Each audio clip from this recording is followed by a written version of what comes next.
सचिन पायलट भी जितेंद्र वही बात कहते हुए नजर आ रहे हैं कि पीएमएलए के तहत तो केस बनता ही नहीं है। मनी लॉन्ड्रिंग का ये मामला हुआ कहां से? ईडी की जांच में अब तक क्या बातें सामने आई हैं, जरा डिटेल बताइए।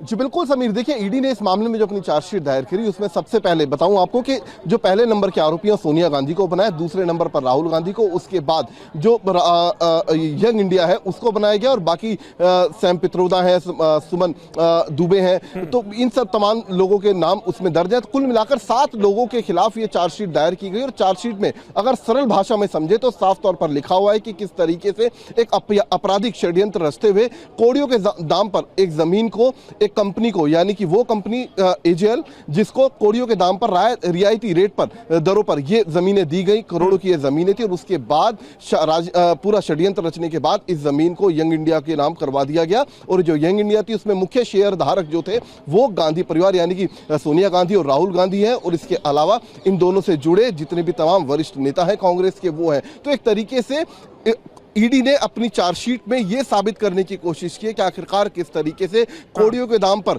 रियायती रेट पर दी गई जमीन को, जब करोड़ों की जमीन वो हुई तो उसके बाद किस तरीके से उसको हथियाया गया। जितेंद्र, सचिन पायलट अभी एक बात कह रहे थे। सचिन पायलट ने जिस बात का जिक्र किया वो ये कह रहे हैं कि जब कोई मनी ट्रेल है ही नहीं, जब कोई मनी ट्रांजैक्शन हुआ ही नहीं, तो ये मनी लॉन्ड्रिंग का केस कैसे बनता है? ये बात कांग्रेस पार्टी के तमाम बड़े नेता कह रहे हैं। कैसे देखा जाए इस दलील को?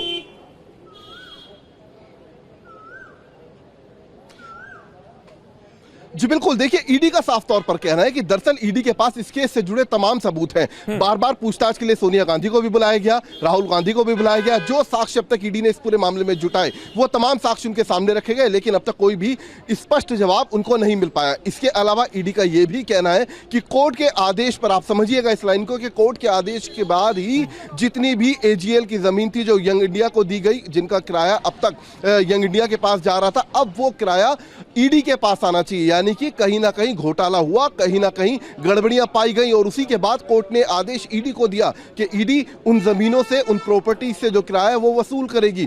तो यही समझना है, ईडी का साफ तौर पर कहना है कि दरअसल ईडी के पास जो है पूरे पुख्ता ग्राउंड है पीएमएलए का केस चलाने के लिए और यही वजह है कि ईडी ने बाकायदा एक चार्जशीट दायर करी और अब आने वाले वक्त में ट्रायल भी इस केस में शुरू होगा।